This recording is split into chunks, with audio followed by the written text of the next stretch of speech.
Pokemon ROM hacks are a beloved part of the community that gives fans more opportunities for a brand new adventure with fan-made games. And just like with the originals, there's also nostalgia for the outdated classics. But what if they followed the official game's footsteps and got remade too? Well, with my skills that barely qualify as being called skills, it's time to dive into another episode of Pokemon ROM Remake. Like the title suggests, today we are revisiting a ROM that's a classic for all the wrong reasons. Though, since we covered its history and other quirks besides the main topic, which is the Pokemon themselves, I invite you to watch that and come back later if you haven't. Then get ready for the main course by upping the ante and making some actual changes to the ROM itself. Don't you dare think I didn't hear your sneaky comments. Taking 5 full videos to finally tackle the ROM as a whole itself, what could be the very first thing that I would attempt at revamping? Could it be the overall tile set? Or maybe just do away with the dialogue that made the game so infamous? Or maybe the most needless thing possible? You got me. Taking way too much time after understanding why Pokemon Ruby is so minimally ROM hacked as it is, I get to a HP box sprite that matches the game's goofy, edgy vibe. Just ketchup, don't you worry, YouTube. After that, a sudden urge to tackle the overworld tiles hits me next. So, for a few hours I go at it, only to rage quit. I wonder if I'll return to that in the video later, while running around and realizing that, of course, besides the Fakemon themselves, the most reoccurring graphic from the game is the protagonist you play as yourself. So, after using tactics that make Nintendo's skin crawl at the slight thought of someone paying tribute, with an official copy of course, I obtain and modify every relevant part and slowly work to a brand new design, which I, of course, redo in a way that has the original still visible in it. Since the protag is mentioned to be Brendan's brother, while the OG dev Cutlerine probably thought that the white hat was hair, I combine the two elements by having the definitely not OC have a strand of white hair, then also modify the original's body shape to be similar with Brendan once again. Okay, the results are cool and all, just don't tell anyone that this took 2 days.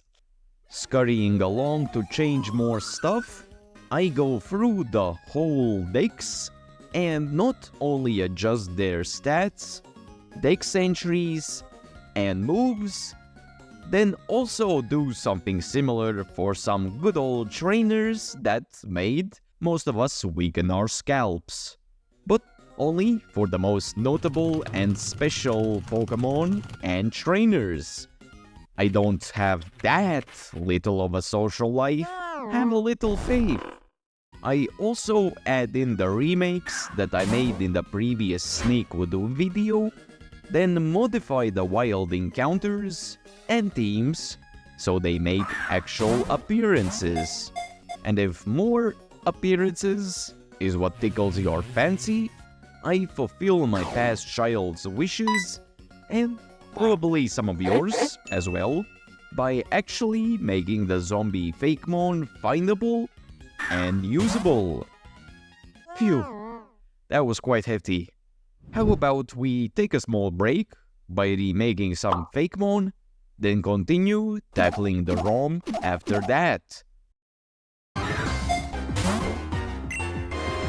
Acting as our opener for the Fakemon segment, which will eventually lead to a big bad legendary, stay tuned for that, the humble Hombeast presents itself as the final evolution in its two-stage line, rocking a ground-shaking type combo that's definitely never seen before, while offering some other interesting facts about it, only to be used as a segue into its stat total for current purposes. Before we jump into the design coverage though, I heard that this vast power Fakemon has a dex entry to show for us. Hombeast's inner power has been unleashed. It now possesses both claws and can deal double the damage. Well, 1.5 times, at least. I'm pretty sure that the 1.5 times comment pokes at it now having an extra claw in comparison to the first stage having only one. Finally jumping into the redesign phase, I instantly run into my first struggle instantly. What can I even do for the redesign of the poor man's pet rock? Besides the upgrade to a more refined and animated style of the Gen 5 games that a new sprite would provide, I turn to the first stage, where I learned about its weird kink of willingly taking blows all day. Besides the raunchy joke your inner 13-year-old is currently making, I decide to replicate this personality in the wannabe crustaceans design by making the initial crack split open in the evolution, which also begins to double as a sharp teeth looking mouth, while not going too overboard with it to make it seem natural for the design and not pull away from the claws.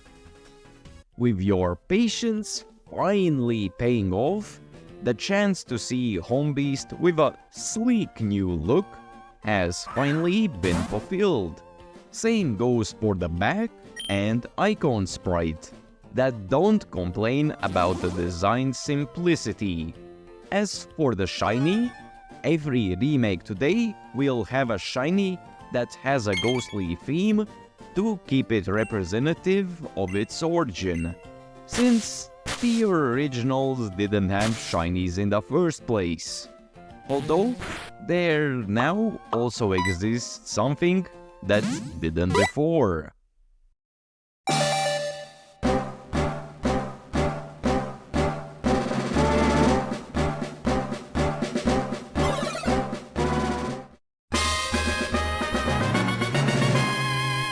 Now being more than just a boulder, it's time to see some additional Fakemon follow the same fate.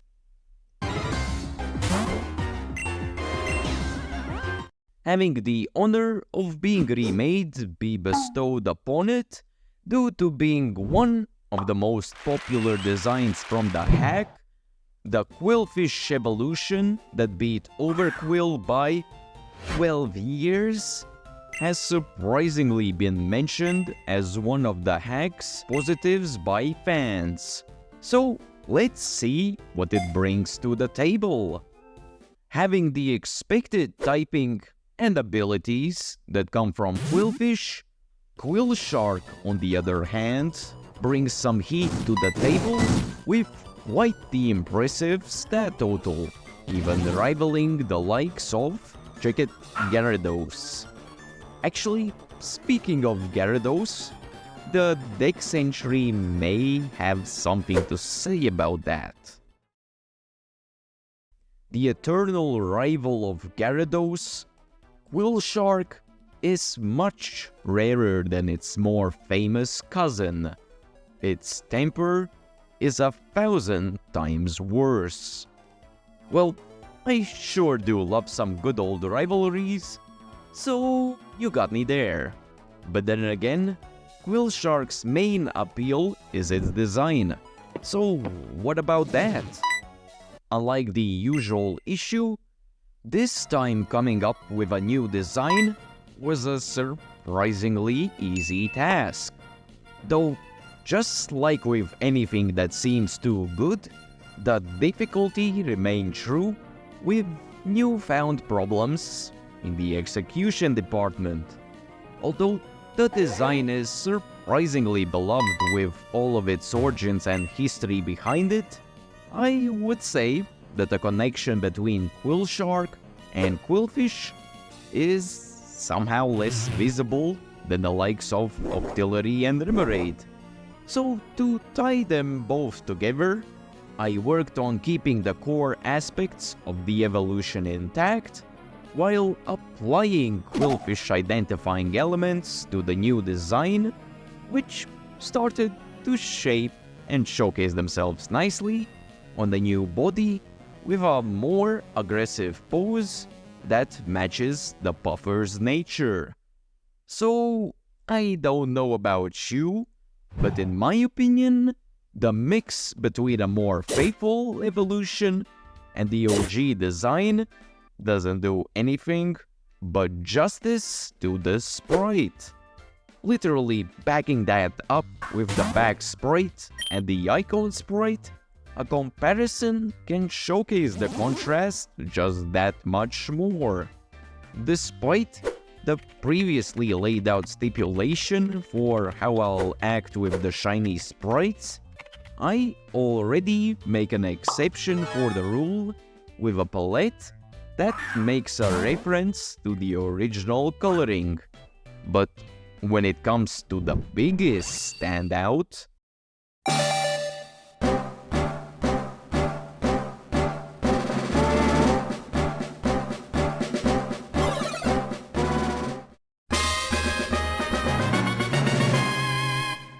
alright, that's cool and all, but now there's just an important question knocking. Are you picking this or Overquill? While you decide, let's get back to making changes to the ROM, then redesign more Fakemon after that. To make this a bit more interesting, it's time to tackle the map itself. Running over the list of maps that either need changes to them desperately, or just ones that I had some ideas for, I go ahead and give them a dose of a fresh new start. Yet, after all of this, I realize only a few hours later that I forgot to change the battle back sprites for the main trainer. So let me just... whoop! Isn't that much better? Here's a better look, since it does skip by pretty fast. But getting back to the map as a whole, to be the finisher for the larger scale edits, I quickly figure out and start modifying the whole game's look and palette.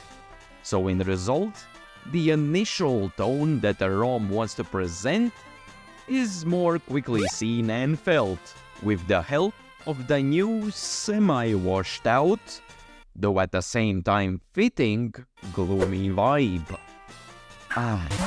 That probably feels satisfying enough to count it as enough for modifying the ROM. How about we give some more spotlight to the Fakemon instead?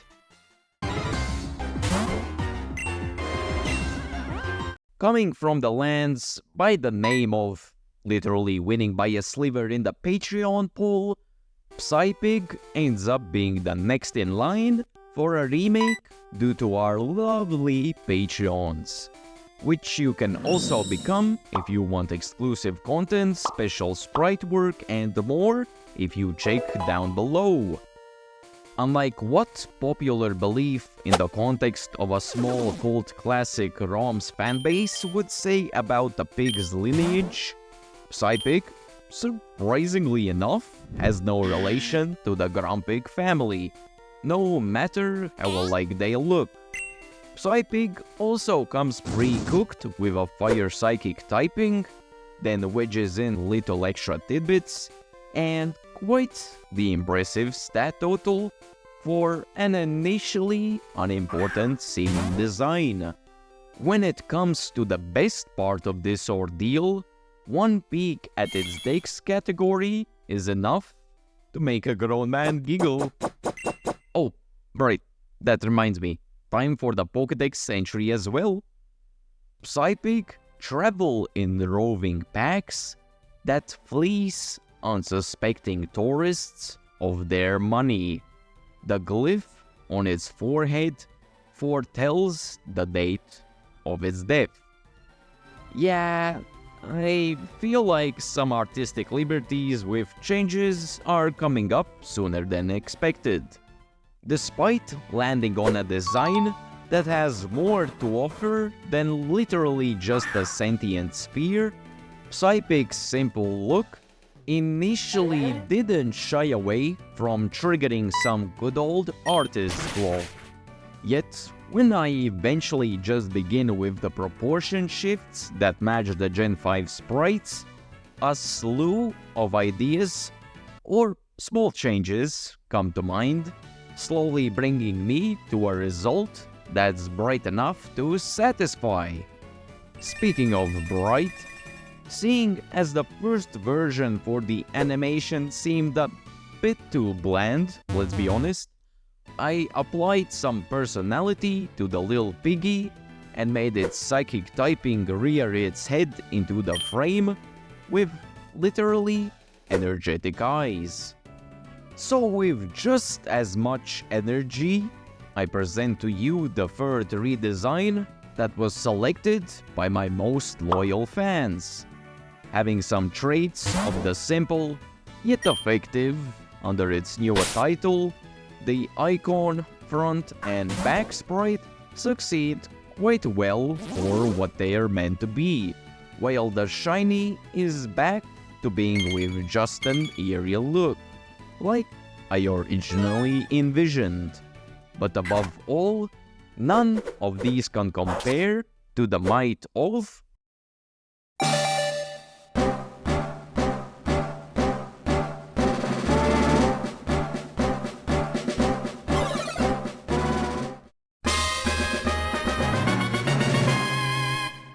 Yeah, I'll give you that much. I have no clue where the fire typing plays a role here. Maybe the next one can explain that fate?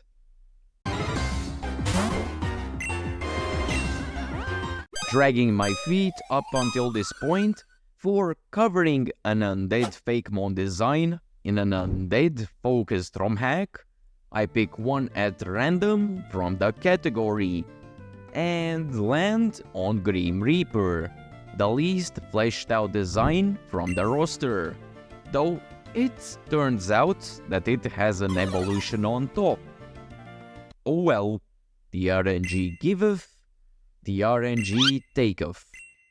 Acting as a great example for what the phrase smoke and mirrors represents, GrimReaper beyond the front sprite is nothing more than just a carbon copy of Cypher. Who would have guessed? Since everything down even to the dex entry is unoriginal, it's time to also remake other stuff. Slightly modifying the stats, I mostly just add and shuffle around stat points to build upon Cypher's existing build, since the design leans already quite well into the Reaper aesthetic, though I make it stand out much more with a much more unique typing. I almost made it a ghost ice typing due to such sayings like bone chilling and sending shivers down your spine that usually associates with ghosts, but the Ghost Steel compo seemed much more logical. When it comes to some actual creativity though, let's see what I came up with for the next entry. Gaining energy from feeble souls, GrimReaper passes off power to avoid overexertion when there's a surplus. This power is seen in unidentified type moves like Curse. Try to fit the edgy feeling that the ROM already presents, but maybe I overdid it just a little. Oh well. Instead, let's finally touch up the design. Taking 2 whole videos to finally cover an actual zombie design in a zombie game, I land on the poorly executed GrimReaper design that uses Cypher as its base.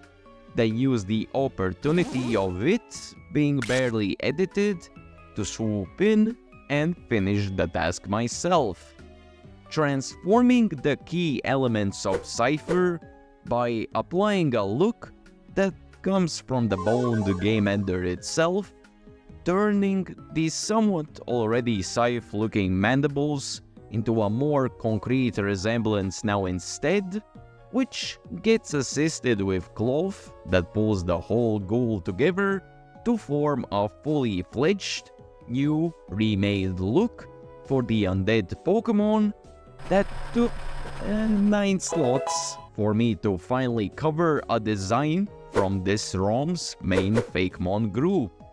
But hey, I would wait 9 more slots for other designs as well if I knew that they could turn out so great in the end.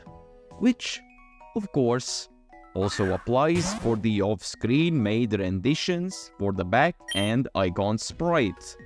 When it comes to the shiny, the recolor comes with a double meaning of not only referencing the original, that is Cypher, but also having moldy, rotting properties with a putrid green coloring on top, which matches the initial shiny theming that I planned.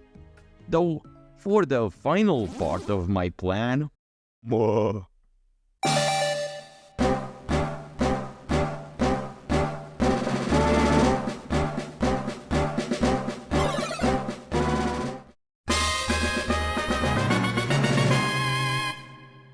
Now, some might say that this design could take your soul away, but that snatching power more belongs to the final upcoming redesign with how it'll take your breath away.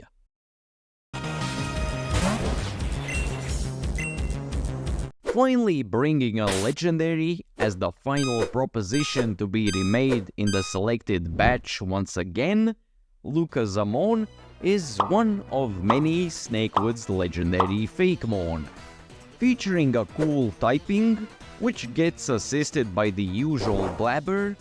The female-only legendary, of course, is made more unique by being locked behind one of many Snakewood's infamous puzzles, in this case needing to go to a place by the name of Mount Doom, where you need to bring a Pokemon with explosion after enough story progression, which, without the graces of walkthroughs, would be rage-quittingly tedious to figure out yourself.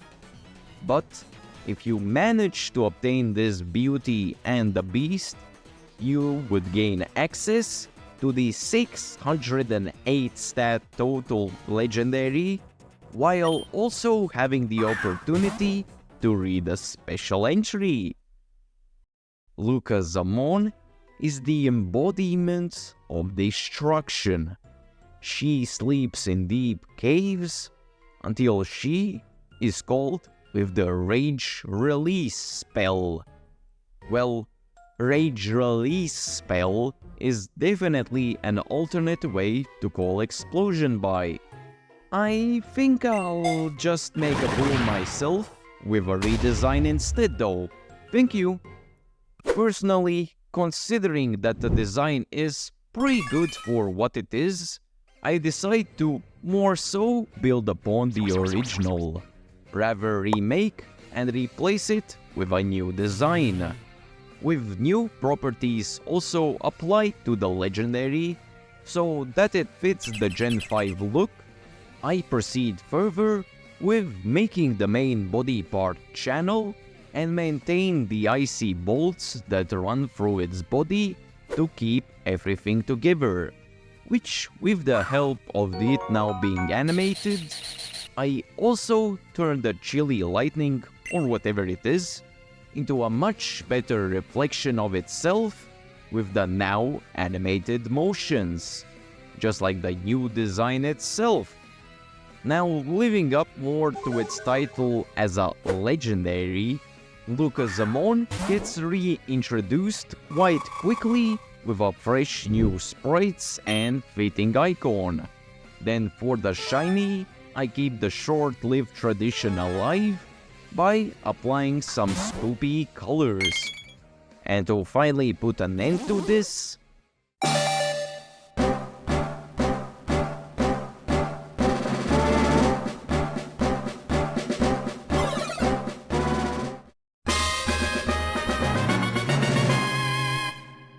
now that's what I call ending it with a bang.